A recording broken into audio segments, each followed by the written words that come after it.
apapun yang terjadi, maka kita tetap ridha kepada takdir dan qada'nya Allah Subhanahu wa taala. Semua kehendak Allah itu baik, sempurna. Tapi ketika seorang hamba yang tidak sempurna memahaminya, dia menganggapnya buruk. Maka tidak ada takdir yang buruk bagi hamba yang kenal Allah. Karena jika buruk dia bersabar dan itu baik. Jika baik dia bersyukur dan itu juga baik. Maka takdir itu semuanya akan jadi netral jika seseorang mengenal siapa yang sedang mentakdirkan dia. Ini yang sering kita baca di hikam. Apapun masalahnya akan terasa mudah dan ringan jika kita mengenal siapa yang sedang menguji. Ya, semoga Allah memberikan kekuatan untuk kita semua, apapun persoalannya, apapun masalahnya. Masalah rumah tangga, pekerjaan, masalah hubungan dengan teman-temannya, dan lain sebagainya. Semoga Allah berikan kita as-sabar dan as-syukur. Syukur-syukur Allah berikan kita al-ikhlas. Karena ikhlas itu plong, nggak ada di situ lagi rasa beban. Orang ikhlas lebih tinggi dari sabar, karena sabar masih ada beban. Tapi kalau ikhlas tidak ada beban. Allahumma ja'alna minal mukhlisin al-mukhlasin. Amin ya rabbal alamin. Semoga hati kita bercahaya dengan surah Al-Fatihah. Alhamdulillah. Bismillahirrahmanirrahim. Iya, kenapa ya nafsin. Siratal ladzina an'amta 'alaihim. Waladhdallin. Kita masuk ke hikah yang ke-60 ya. Sebentar. Qala Ibn Athaillah bisanadina al-muttasil laih ma basaqat. Kelihatan ya, nomor 60. Anggap aja kayak baca Iqra. Ma basaqat aghsanu dhullin illa ala bidhri tama'in. Di sini ada kata kuncinya. Kata kuncinya pada dhul dan tama'. Tidak mungkin ada kehinaan kecuali karena ada ketamaan, ketamakan. Tamak.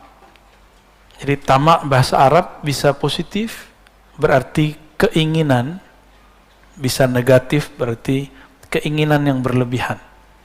Di dalam surat As-Sajdah ada kalimat wa tama'a, itu berarti berharap. Dan tidak masalah kalimat itu, tapi dalam istilah Al-Quran itu lebih umum daripada istilah bahasa hadis ataupun bahasa harian. Contohnya di Quran ada lafaz dabah, pernah dengar? Wa ma min dabbatin fil ard illa 'ala Allahi rizquha. Tidak adalah satu binatang melata atau hewan melata ataupun manusia yang berjalan di muka bumi kecuali Allah jamin rezekinya. Kata dabah artinya semua yang jalan di bumi. Tapi orang Arab tidak pernah menggunakan istilah ini untuk temannya. Hei dabah gitu. Karena dabah artinya binatang yang berjalan. Jadi istilah Qur'ani, mustalah Qur'ani itu istilah yang sangat umum.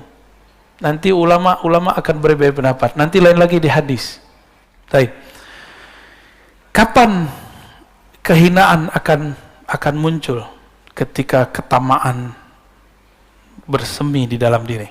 Ya, ala bidhri tama'in. Jika ini disemaikan ketamaan. Enggak dibersihkan, justru malah disemaikan. Nah, ini yang kemudian jadi catatan Imam Ibn Athaillah As-Sakandari, jangan pernah sama sekali merawat ketamaan. Sifat tamak jangan dirawat, itu maksudnya. Tamak itu sifat dari hewan ternak. Makanya hewan ternak itu hina. Tapi sehina-hinanya hewan ternak seperti babi. Babi tidak pernah mengingkari takdirnya ketika dia tidur di kotorannya sendiri. Pernah nggak babi mengingkari takdirnya? Tidur di kotorannya sendiri. Bahkan nggak ada makanan, dia makan kotorannya sendiri. Itu babi pernah protes nggak? Jadi kita ini untuk masalah takdir kalah sama babi. Itu perkataan Imam Sya'rani. anjing, kata Imam Sya'rani, anjing itu galak tapi tidak tamak. Kata beliau, guruku salah satunya adalah si guguk alias anjing. Maksudnya apa? Saya bingung. Karena dalam pikiran alam bawah sadar orang Indonesia khususnya, anjing itu najis karena mazhab Syafi'i.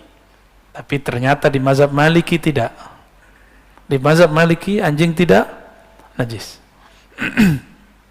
Kata Imam Sya'rani, lihatlah apabila anjing makan, itu dia kalau sudah kenyang, walaupun dagingnya masih banyak, daging yang dia santap masih banyak, dia tinggalkan. Dia nggak bawa tabungan buat besok gitu, bekal buat besok. Ada nggak anjing begitu? Maka segalak-galaknya anjing, anjing tidak tamak. Kita sudahlah galak, emosional, rakus, tamak lagi. Nauzubillah min dzalik. Semoga Allah menyembuhkan ketamaan di dalam diri kita semua. Amin ya rabbal alamin.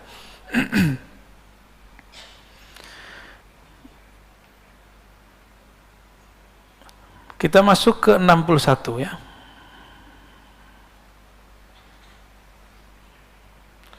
Ma qadaka syai'un mislul wahmi. Ma qadaka syai'un mislul wahmi. Tidak adalah yang mengikatmu, lifestyle, gaya hidup. Ini mainnya di sini. Ya.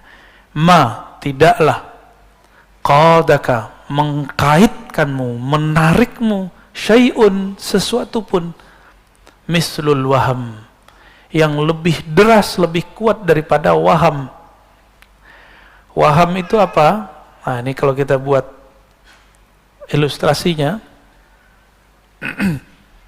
yakin itu udah paling tinggi. Pertengahan namanya syak. Apa arti syak? Ragu. Di bawahnya namanya waham. Jadi ini 50%. Dari 0 sampai 50 disebut dengan waham. Pikiran, asumsi tentang sesuatu yang lemah, bahkan di bawah syak, tapi kemudian jadi was-was. Bentuknya nanti was-was. Atau kata-kata orang. Hati-hati. Apa kata orang? Gitu. Pernah begitu nggak? Apa kata orang kalau aku ke masjid pakai motor? Apa kata orang kalau apa kata orang? Kalimat itu padahal orang nggak pernah ngomong. Ya, benar nggak? Saya pernah pakai motor ke sini kan, malah disamperin. Wah, Ustadz, malah digituin. Motornya motor Beat lagi, badan kita segede gini. malah dipuji-puji ya. Saya kaget, saya nggak mau dipuji. Ya, nggak akan ada, teman-teman. Kata orang itu tidak akan pernah sebenarnya mempengaruhi persepsi orang lain terhadap kita. Nah, maka di atas syak inilah harus kita bangun dengan ilmu dari 51 sampai 100. Kalau 100 itu hakul yakin namanya, atau yakin. Ini yang harus kita bangun. Gimana cara membangunnya? Mesti berilmu. Enggak cukup dengan zikir. Saya sudah banyak ketemu ahli zikir tapi was-wasnya tinggi. Lagi zikir pikirannya kemana-mana.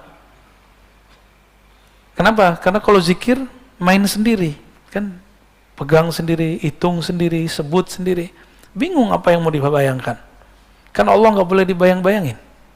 Benar nggak? Maka lebih enak, wirid yang paling hebat itu wirid ilmu. Ilmu yang paling tinggi, ilmu mengenal Allah. Ilmu mengenal Allah tidak mungkin kecuali lewat mengenal diri. Diri yang paling hakiki namanya ruh. Itu sebabnya kajian hikam nanti ujungnya ma'rifatur ruh. Kenal ruh, kenal yang meniupkan ruh, Allah Subhanahu wa ta'ala. Ya. Maka mulai pagi ini, coba mulai kalau zikir la ilaha illallah, katakan, tidak ada tempat aku menggantungkan harapan kecuali Allah. Tidak ada yang memandang kolbuku kecuali Allah. Yang memandang kolbu kita, perasaan kita cuma Allah. Hatta pasangan belum tentu memperhatikan perasaan kita. Anak-anak belum tentu memperhatikan perasaan orang tuanya. Untuk apa orang tua buat rumah besar-besar? Supaya nanti tua bareng dengan anaknya. Tapi ketika anaknya besar, anaknya buat rumah sendiri, gede juga, mikir sama lagi. Itulah anehnya manusia. Sudah kejadian setiap masa begitu, tapi kok masih diulang. Ini anehnya manusia. Pernah lihat rumah tua bagus zaman-zaman dulu? Kebayang nggak rumah tahun 50-an, 60-an itu gede-gede, tapi sekarang jadi hancur. Nggak ada penghuninya, malah jadi horor. Jadi cerita-cerita horor. Mau bikin rumah horor lagi, ya? Jadi jangan ngikutin lifestyle kata orang. Dan di dalam teks yang lain beliau di Hikam mengatakan min jahlil murid, ciri-ciri orang yang benar-benar jahil. Ayyatruka, dia meninggalkan yakinan ma indah, keyakinan yang ada di dalam dirinya. Kira-kira begitu kalimatnya, saya ingat. Karena apa? Karena kata-kata orang. Karena kata-kata orang. Apa yang membuat public figure di Korea Selatan bunuh diri? Karena nggak tahan dihujat di sosial media. Karena kolbunya menggantung kepada wahamnya. Nah, waham ini hanya bisa dihancurkan dengan kalimat La ilaha illallah dan Allah. Allah itu diulang terus di kolbu. Maka perlu talqin zikir di situ. Carilah mursyid-mursyid ya, yang bisa mentalkinkan zikir. Semoga Allah membersihkan kolbu kita dari waham. Ya. Dan saya dari dulu mengatakan cari di luar. Karena saya tidak terima baiat. Meskipun sesekali saya terima talqin. Cuma itu tergantung mood. Mood itu kalau bahasa tasawufnya hal. Ya, kondisi rohani. Kalau kondisi rohaninya oke, kita kasih. Ini Pak Bambang berapa lama nunggu? Ada setahun. Nggak saya kasih. Tahu-tahu lagi nggak ada mengapa-ngapain, kita talqin. Dan dia merasakan nikmatnya. Ya. Antum sholat. Yang bisa merusak sholat itu waham. Waham itu yang nanti melahirkan khayal.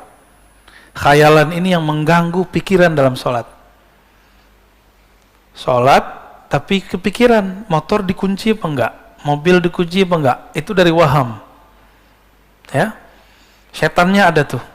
Setan khusus. Kalau di wudu namanya walahan. Kalau ini namanya, ada lagi namanya. Ya, saya lupa, ada 7 nama iblis. Kalau sekarang boleh disebut iblis berbintang 4. Jadi ada 7 tuh iblisnya. Ada iblis yang adu domba, saut namanya. Ada iblis yang membuat suami istri, teman dengan teman, kelompok dengan kelompok, majelis dengan majelis berselisih. Itu namanya dasim. Ada rumah tangga kacau, itu dasim bekerja. Ada jamaah berselisih, itu dasim bekerja. Mohon maaf, pengurus masjid tengkar, itu dasim bekerja. Maka mengurusi masjid harus dengan prinsip ta'awuz. A'udzubillah minasyaitonir rajim. Pasti banyak kata-kata orang. Dan jangan terganggu dengan kata-kata orang. Ya. Yang mengizinkan orang itu berkata-kata siapa? Ridho enggak kepada Allah? Maka jangan pandang dia, pandanglah yang menggerakkannya, Allah Subhanahu wa ta'ala. Ini modal saya menjalani hidup. Maka wajar Allah itu, dalam hadis Nabi SAW menyebutkan iman itu 6 rukunnya, dan kalimat percaya hanya dizahirkan di hadis yang nomor pertama dan nomor ke-6. Percaya kepada Allah, dan yang terakhir engkau percaya kepada takdir. Mau bahagia, percaya kepada takdir Allah bahwa semua yang Allah kasih itu baik. Gak ada yang gak baik. Ketika Rasulullah SAW dilempari oleh orang Taif, Rasulullah mengeluh gak takdirnya? Nah, Rasulullah ngeluh gak, curhat gak ke Jibril? Curhat ke Jibril? Curhat ke Abu Bakar? Enggak. Abu Bakar melihat Nabi berdarah-darah nangis. Abu Bakar luka, tapi dia nggak merasa sakit. Dia sakit ketika kasihnya disakiti. Dia sakit karena nabinya disakiti. Dia sedih ketika gurunya, sang maha gurunya bersedih. Tapi Nabi SAW tidak bersedih. Datang Jibril menawarkan bantuan. Kata Nabi, aku tidak butuh engkau, wahai Jibril. Urus tugasmu. Siapa yang nyuruh kamu turun? Nggak ada. Balik, disuruh pulang Jibril oleh Rasulullah. Itu Jibril kalau mau tinggal kepakin sawab, habis Taif. Maka orang-orang yang mewarisi rohani Nabi, dia tidak akan menyimpan dendam di kolbunya, meskipun orang melemparinya. Semoga kita diberikan rohani seperti itu. Amin ya rabbal alamin. Walaupun dituduh nanti terhipnotis, ya, dituduh nanti diperdaya, digundam, digendam, apa sih namanya? Macam-macam. Gak masalah, biarin aja. Itu kata orang. Kita dan Allah kan kita lebih tahu. Sir kita dengan Allah, rahasia kita dengan Allah. Maka antum harus punya wirid, punya zikir khusus yang menjaga hubungan kita dengan Allah. Maka kita tahu, Allah gak begitu kok kepada saya. Ingat-ingat kalau zikirnya enak, ingat-ingat kalau nikmatnya banyak. Maka kita katakan, apapun kata mereka, aku dan Allah, aku lebih tahu. Ya, kira-kira seperti itu. 62. Anta hurrun mimma anta anhu ayisun. Engkau hur. Apa arti hur? Hur itu artinya merdeka. Engkau akan merdeka. Engkau akan bahagia. Engkau akan leluasa, engkau akan santai. Mimma anta anhu ayisun. Yang mana engkau ayisun anhu, engkau berlepas harapmu darinya.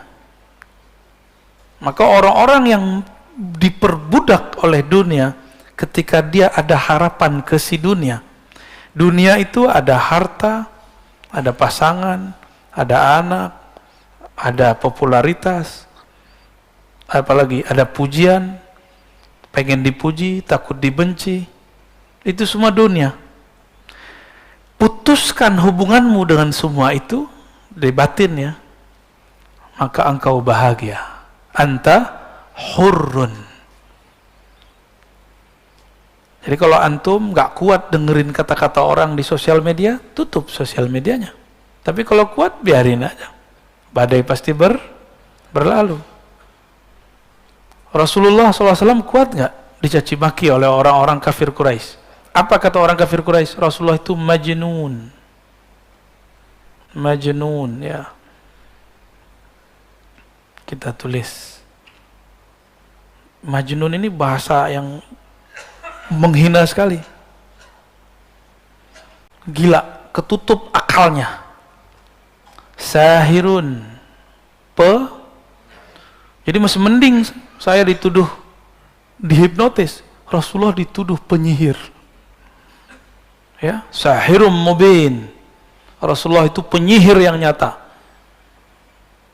Maka pewaris Rasulullah di setiap masa pasti nanti akan dituduh hal yang serupa. Sallallahu alaihi wasallam. Maka siapa saja yang mewarisi kerohanian Nabi akan juga mewarisi ujiannya Nabi. Al-ulama warasatul anbiya. Ulama yang takut kepada Allah, bukan yang pintar baca kitab, bukan yang bergelar. Al-ulama dalam Al-Quran yang takut kepada Allah, yang kenal Allah. Warasatul anbiya, akan mewarisi para nabi. Maka Nabi mengatakan asyaddun nas bala'an, manusia yang paling banyak diuji al-anbiya, summal ladzina yalunahum, summal ladzina yalunahum. Di riwayat kedua summal amsal, summal amsal. Yang paling banyak diuji dan yang paling keras goncangannya adalah para nabi, lalu pewaris para nabi, lalu pewaris gitu.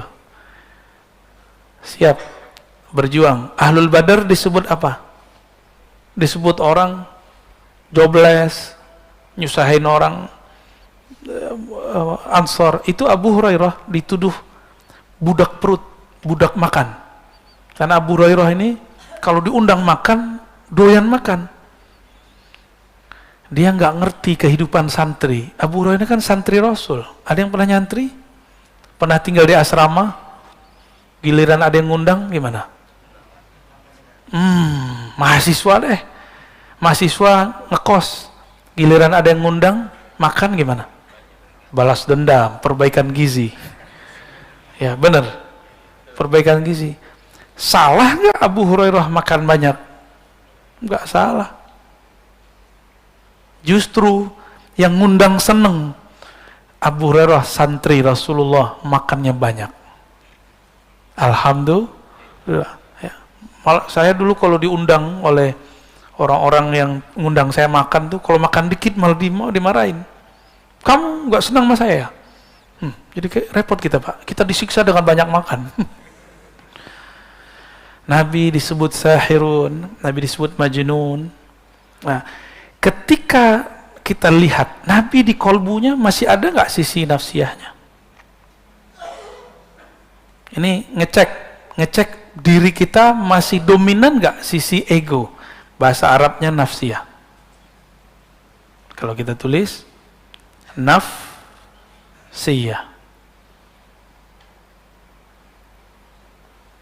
ego. Saya bilangin ke Pak Bambang nih, kamu sombong amat sih. Kalau dia tersinggung, berarti nafsiyahnya hidup. Ini yang menutupi dirinya. Tapi kalau dia datang, Buya, Ustadz, Pak, kalau emang saya sombong, maafin saya. Berarti nafsiyahnya beres. Saya bilang ke Bapak nih, kamu nih otaknya otak setan.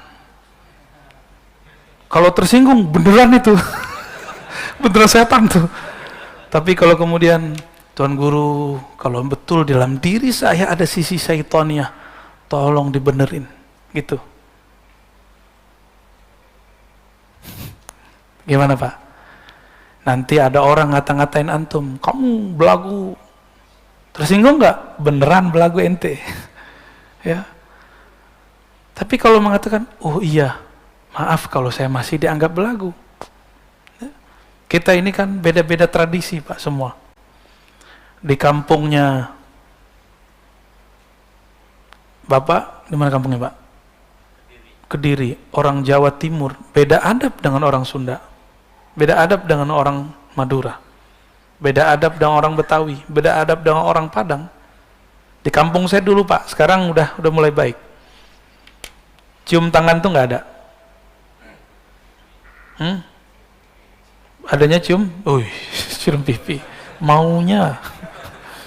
Nggak ada cium tangan sama guru, nggak ada. Saya kesini, saya lihat orang cium tangan sama guru fisika, guru bahasa Inggris. Saya berpikirlah, masa cium tangan guru fisika, guru bahasa Inggris? Tapi saya nggak cium tangan sama guru hadis saya. Maka 3 tahun lamanya, hampir sekitar itu, saya nggak cium tangan mulia guru saya, Syekhna Ali Mustafa Yaakob. Setelah itu kemudian baca satu kitab Ar-Rukhsah fi Taqbil Liyat. Lalu baca juga beberapa hadis, ada di Sunan Nasai, jangankan tangan, kaki pun dicium. Hadisnya sahih. Maka kemudian mulailah saya mencium, dan grogi juga sih nyium tangannya, dan kaku gitu. Ini bedanya, karena saya orang Sumatera, itu tangan guru yang saya tarik. Benar nggak? Tuh antum tuh. Tapi apakah itu su'ul adab? Untuk orang yang nggak ngerti, nggak disebut su'ul adab, nggak disebut buruk adab, karena dia nggak ngerti. Tapi kalau dia ngerti, kepalanya yang turun. Kalau sudah nyantri, beri ketahuan nih, ini bukan santri nih, ya. Kalau bukan santri, tangan gurunya ditarik. Kalau santri, kepalanya yang turun. Itu bedanya Pak. Bapak disebut sesat, ahli bid'ah, marah gak? Jangan marah. Saya ngaji ya biar nggak jadi sesat, biar nggak bid'ah, kira-kira begitu. Kita perbaiki. Kalau ada orang beda faham, itu urusan dia. Ya. Ini ngecek nafsiyah, punya ego yang masih nyala nggak di dalam diri. Nah, ego ini ada ego ternak, binatang, ternak, Apa egonya? Serakah, rakus, tamak. Ada ego buas, emosi. Kalau ada emosi, agak cerdas sedikit ngadu domba orang.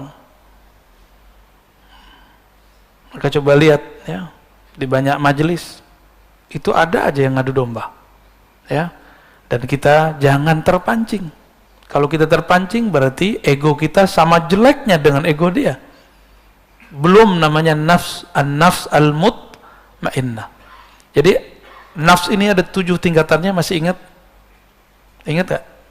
Nafs ammarah bisu, jiwa ego yang mengajak kepada keburukan. Terus yang kedua, lawamah, yang dia mencela dirinya kalau salah. Atau selesai melakukan sesuatu dia cela dirinya. Yang ketiga mulhamah, mut-mutan, kadang baik kadang buruk. Dan yang keempat baru dan mutmainnah. Ini orang egonya sudah stabil. Dia tidak akan menyalahkan orang yang menuduh dia apa-apa. Ya. Mutmainnah itu enggak menyimpan benci lagi dalam dirinya.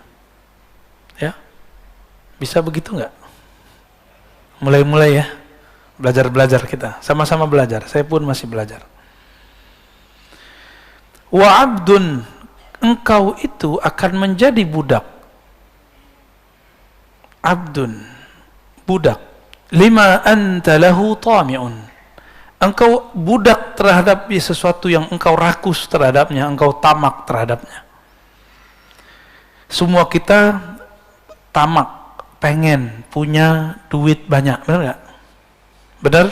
Jujur aja lah. Bilang iya. Sama kita berarti. Ya. Tapi dengan belajar hikam, direm dikit, sedikit. Buktinya apa? Kita untuk mendapatkan harta, kita bekerja berangkat pagi pulang sore. Bahkan ada yang pulangnya besoknya lagi, pagi besoknya. Kenapa? Karena tami'un, menginginkan dapat dunia.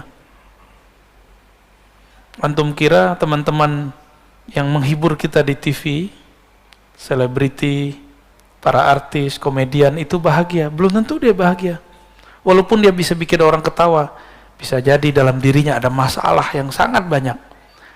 Tapi hebatnya komedian itu, dia masih bisa menghibur kita walaupun dirinya bermasalah. Kalah kita, Pak. Kita masalah dikit, wajahnya langsung kacau, nggak bisa menghibur orang. Kita kalah sama mereka. Mereka bisa menyembunyikan masalahnya dikit. Kita katanya yang rajin sholat, rajin zikir, rajin tahajud, rajin jamaah. Kesel dikit disebut, beda faham dikit kemudian menyalahkan orang.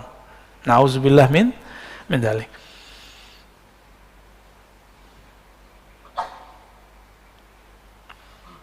Oke, kita lanjut ya.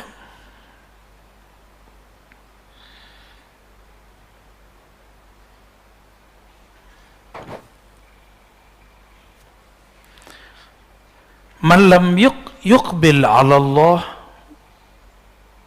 bimulatafatil ihsan qida ilaihi bisalasilil imtihan. Siapa yang tidak menghadap kepada Allah dengan kelembutan ihsan, mulatafah, lutf. Allah bernama Latif. Ini lutf. Itu lembut. Siapa yang tidak menghadap kepada Allah dengan kelembutan ihsan. Ihsan ini, apa arti ihsan? Engkau beribadah seakan memandangnya. Engkau hidup seakan melihat bahwa dialah yang ngatur hidupmu. Siapa yang hidupnya tidak dengan cara ini, maka setiap hari dia akan tersiksa. Qida ilaih atau quyida ilaih, akan disertakan dalam hidupnya, akan dikaitkan kepadanya belenggu-belenggu imtihan. Apa arti imtihan? Ujian-ujian. Orang yang merasa diuji terus, dapat bencana terus, dapat cobaan terus. Kenapa? Karena memandang Allah tidak dengan kacamata ihsan. Jadi mulai pagi ini coba berpikir, apapun yang terjadi padaku itu adalah kebaikan-kebaikan Allah. Mungkin kita ini kurang penyabar, maka dilatih sabar dengan ujian. Ada yang diuji dengan kekurangan, sabar enggak? Ada yang diuji dengan kelebihan, bersyukur enggak? Ada yang diuji dengan pujian, lupa diri enggak? Ada yang diuji dengan cacian, dia putus asa enggak? Itu mainan Allah semua. Jika dia memandang ini mainannya Allah, aturannya Allah, Rabbul Alamin yang ngatur alam semesta, maka belenggu-belenggu cobaan pun terasa tidak membelenggu. Ya, justru dia merasakan itu cubitan-cubitan dari Sang Maha Kekasih, Allah Subhanahu wa Ta'ala. Pengen nggak dicubit kekasih, Pak? Kangen nggak masa-masa dulu? Kangen ya, masa-masa awal nikah dulu dicubit kayaknya dibalas pakai bibir ya nggak? Kalau sekarang udah dipeluk tolak, bau, gitu ya? Enggak gitu, alhamdulillah. Berhasil berarti, Pak.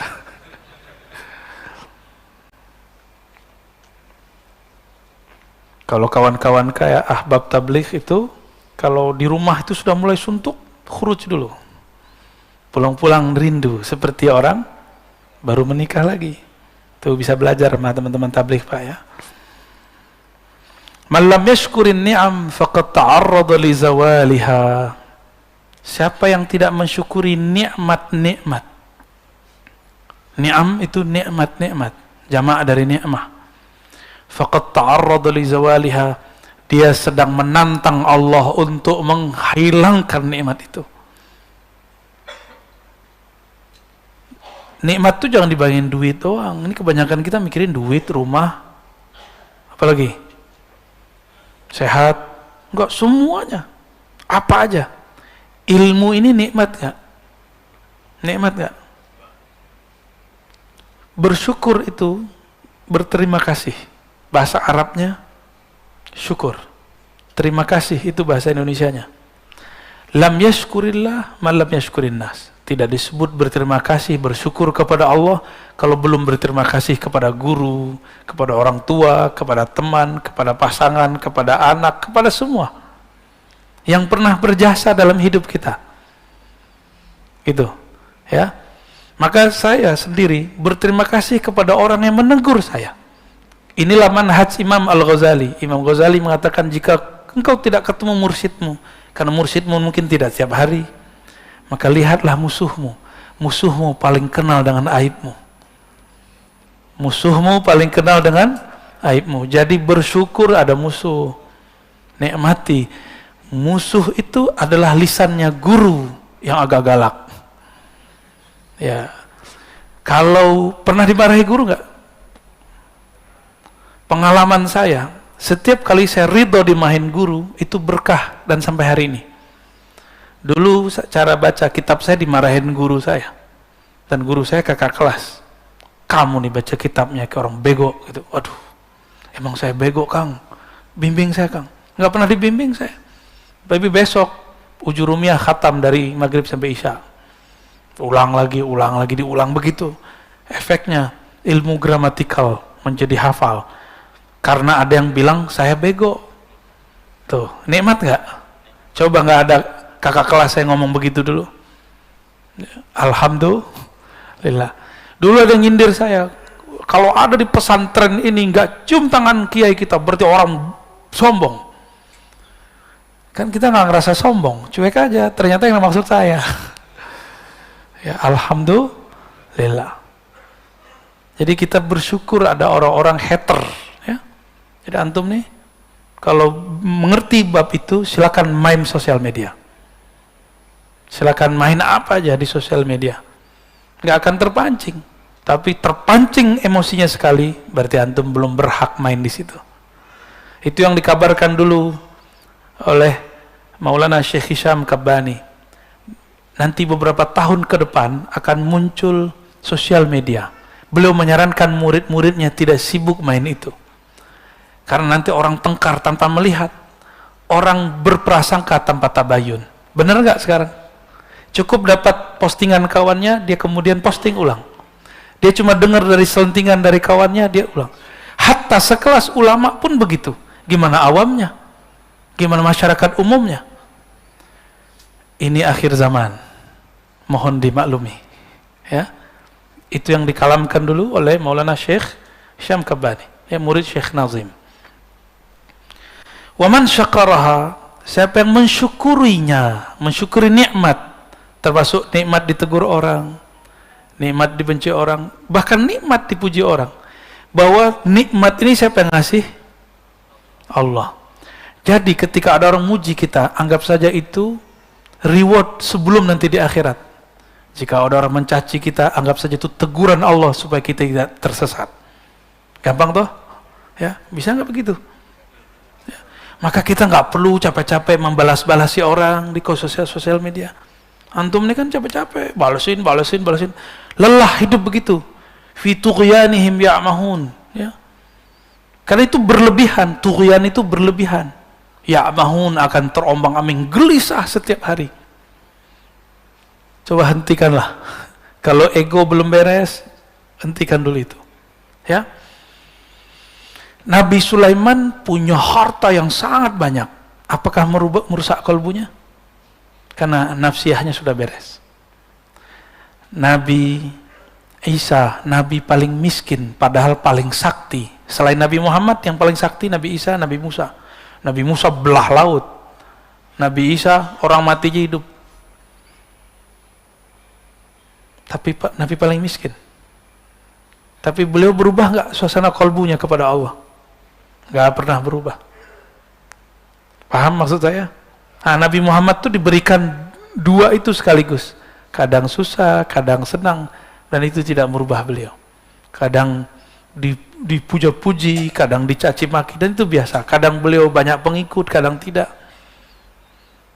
Nah, waman syakaraha, siapa yang mensyukuri nikmat-nikmat tadi, faqad qayyadaha biiqaliha, dia telah mengikat nikmat itu biiqaliha, dengan kaitannya. Apa tali ikatan yang paling kuat untuk nikmat? Namanya tali syukur. Jadi syukur itu pengikat. Banyak orang berpikir memberi itu menghabiskan uang, menghabiskan dana, menghabiskan harta. Enggak. Tergantung nih. Jadi ada yang ngeluh, Ustadz, saya bersedekah, tapi duit saya berkurang. Ya iyalah. Benar nggak? Waras gente. Bukan gitu maksudnya, katanya berkah. Nah, dia lupa. Keberkahan itu nggak mesti dibalasi dengan angka. Saya sangat banyak melihat orang yang hari-harinya suka berbagi. Allah berikan kenikmatan bahagia dalam dirinya. Orang bahagia itu meskipun terlihat renta, terlihat kayaknya lemah, tapi batinnya bahagia. Kebahagiaan itu nggak bisa dibeli. Antum pergi kemana aja, ada gedung tertinggi di Abu Dhabi, Dubai, naik aja, belum tentu bahagia, paling ketakutan. Ya, Allahumma sholli ala Muhammad. Nikmat yang paling besar bagi saya adalah nikmat mengenal Allah. Nikmat mengenal Allah. Mengenal Allah inilah yang membuat kita memandang perannya di semuanya. Kira-kira itulah yang disebut dalam hadis, dalam Al-Quran dan hadis Nabi. Dalam Al-Quran, siapa yang buta di dunia, maka dia buta di akhirat. Apapun kejadian yang antum perhatikan, tidak terlihat peran Allah di situ, buta. Maka orang ini tidak akan diizinkan memandang Allah di akhirat. Ingin memandang Allah? Kita ini kalau sudah jatuh cinta seseorang, pengen ketemu nggak? Pengen ketemu. Bener? Kayak baju cinta aja, Pak. Baru jatuh cinta ya. Udah lama. Ketika kita senang seseorang, kalau dia lawan jenis, kita pengen dia jadi kekasih kita. Kalau dia teman, kita pengen akrab dengannya. Nggak ketemu sehari dua hari, kayaknya rindu. Ditelepon, ditanyai. Bener nggak? Makanya Nabi itu, ketika ada sahabat tidak hadir, Nabi nanya, mana si fulan? Disampaikan oleh tetangganya, kamu tadi ditanyai Nabi, girangnya hatinya. Yang tadinya dia sakit demam berhari-hari, langsung sembuh cuma ditanyain Rasulullah sallallahu alaihi wasallam. Abdullah bin Umar dalam Al-Adab Al-Mufrad karya Imam Al-Bukhari, hadisnya hasan. Ini bukan hadis sahih, bukan kitab sahih. Kitab selain sahih namanya Al-Adab Al-Mufrad karya Imam Al-Bukhari. Satu kali dia jatuh atau apa di riwayat itu, lalu kakinya sakit dan sulit jalan. Ada orang ingat Abdullah bin Umar ini kalau disebut nama Nabi Muhammad oleh orang yang tepat pasti sembuh. Maka diceritakanlah kepada orang yang tepat membicarakan Nabi. Orang itu kemudian datang kepada Abdullah bin Umar. Apa kata orang itu? Abdullah, coba engkau ingat-ingat, kalau perlu kamu panggil, teriak keras-keras orang yang paling engkau cintai. Istrinya ngira dia yang bakal dipanggil. Enggak. Istri duanya juga mikir enggak. Tiga enggak ada semua. Anaknya juga enggak. Anaknya alim-alim. Sayyidina Abdullah bin Umar itu anaknya jadi mujtahid. Enggak ada yang dipanggil. Orang tuanya juga tidak. Umar. Ternyata dia menyebut Muhammad. Langsung badannya bergetar, jantungnya kemudian kuat lagi, langsung berdiri. Sehat ke masjid besoknya. Kita disebut nama Nabi Muhammad SAW, gak ada efeknya. Betapa kerasnya kolbu ini. Berarti kita belum kenal Rasulullah SAW. Kullul kulub ilal habibi tamilu. Setiap hati orang yang punya kolbu kepada kekasihnya pasti cenderung, pasti kangen, pasti rindu. Apakah ciri rindunya? Disebut nama kekasih, matanya berlinang-linang, hatinya rindu, bulu romanya merinding. Disebut Rasulullah sallallahu alaihi wasallam. Maka apapun yang terjadi pada kita, obatnya cuma Rasulullah. Muncullah kemudian oleh ulama kita, dapat ilham mereka. Bersebutlah salawat tibbil qulub. Allahumma salli ala Sayyidina Muhammad. Tibbil qulub. Tibbil qulub dulu, jangan jasad dulu, qulub dulu. Ya Allah, sampaikan salam kami kepada penawar penyakit kolbu kami, pelipur lara sedih kami, Rasulullah SAW. Tibbil qulub wa dawaiha, penyembuh kolbu, penawar penyakit kolbu. Wa dawaiha, sedih, senang, sakit, kesal, emosi. Istri saya dulu pernah umroh, salah jalur keluar, dia masuk di situ, dibentak-bentak oleh orang Turki. Cukup bilang, sholli ala Muhammad, berhenti itu orang Turki. Nggak jadi, nggak jadi lagi. Sholli ala Muhammad, berarti di kolbu dia ada cinta kepada Rasulullah sallallahu alaihi wasallam. Jadi kalau ada orang tengkar baca sholli ala Muhammad, ya. Kita emosi, katakan Allahumma sholli ala Sayyidina Muhammad. Silakan ditambahkan setelahnya tibbil qulub wa dawaiha. Baru sebutkan wa afiyatil abdani wa shifaiha. Penyembuh badan, penawar penyakit badan. Nah, nikmat ini yang harus kita syukuri. Saya mau tanya Bapak Ibu, Saudara bukan Allah. Ini yang saya sampaikan sejak awal saya ngajar di kampus, di pesantren, di mana. Negeri ini dapat keberkahan, diizinkan Allah buka majelis sekarang di mana-mana. Malah lebih longgar di perkotaan daripada di daerah. Ini nikmat bukan? Bisa bersyukur, coba kurangi hujatan. Menghujat wali kota kah, gubernur kah? Pernahkah mendoakan mereka? Kalau orang salah, didoain baik atau didoain buruk? Antum salik ilallah, orang yang sedang suluk kepada Allah. Tapi kecuali antum politisi, kalau ada yang salah di antara pemimpin, apa yang dilakukan?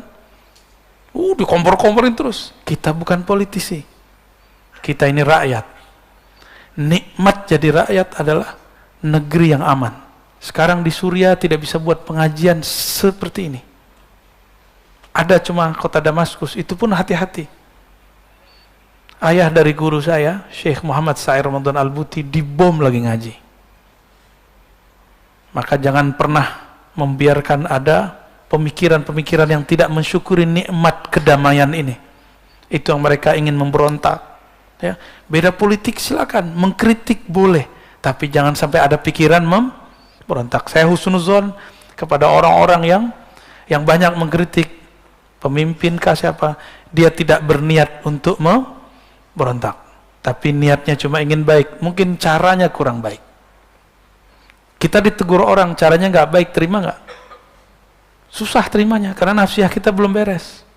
Ya, kalau ego antum belum beres, ditegur orang tersinggung. Orang ngomong baik-baik aja kita marah. Bener? Apalagi orang ngomongnya nggak bener, ngomongnya kasar.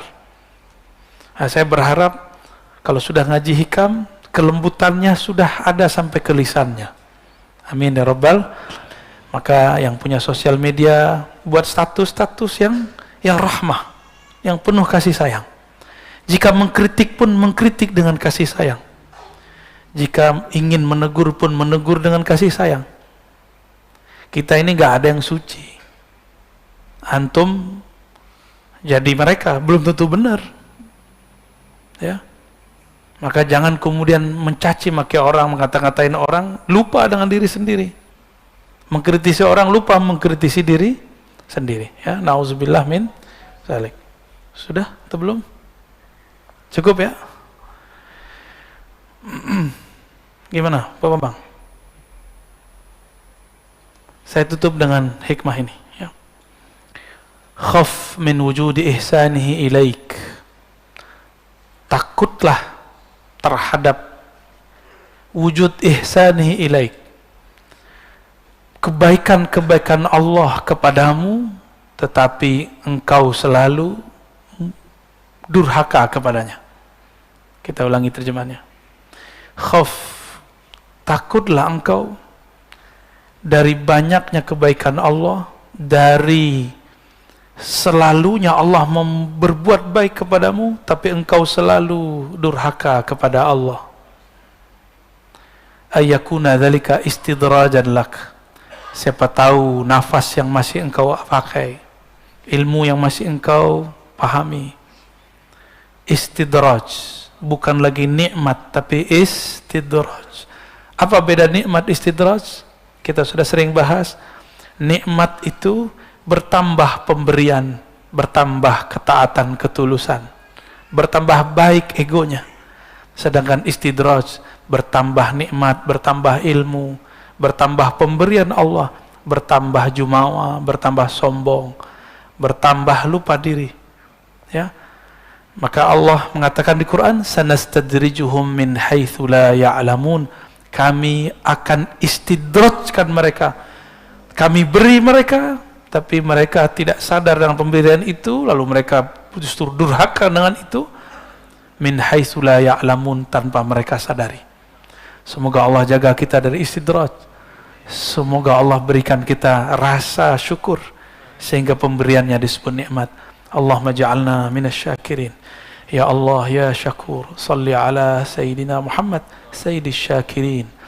Ya Allah, sampaikan salam kami kepada makhlukmu, kekasihmu yang paling bersyukur, yang paling berterima kasih, yang paling bersabar, Sayyidina Muhammad sallallahu alaihi wasallam. Ya Allah, semoga dengan salawat ini sifat syukur kekasih kami Nabi Muhammad dapat diwarisi dalam diri kami. Sifat sabarnya menular kepada kami. Allahumma ya Allah ya Ghaffar ya Ghafur ya Sattar, wahai yang maha pengampun. Dosa kami sangatlah banyak. Dosa mata, dosa telinga, dosa tangan, dosa kaki, dosa lisan, dosa kemaluan, dosa perut, dosa dari ujung kepala, ujung rambut sampai ujung kaki. Belum lagi dosa hati ya Allah. Dosa syirik khafi, dosa ria, dosa sombong, dosa iri dengki, dosa senantiasa lupa mensyukuri Engkau. Ampunkan dosa-dosa kami ya Allah. Ampunkan aib kami ini ya Allah. Fastur auratina bisitrikal jamil. Ya Allah, jangan pandang aib kami, ya Allah. Jangan pandang aib kami, ya Allah. Jangan permalukan kami di hadapan Engkau dan makhluk-Mu, ya Allah. Fastur auratina bisitrikal jamil. Dengan keindahan-Mu, ya Allah. Dengan kemegahan-Mu, ya Allah. Dengan kebaikan-kebaikan-Mu, ya Allah.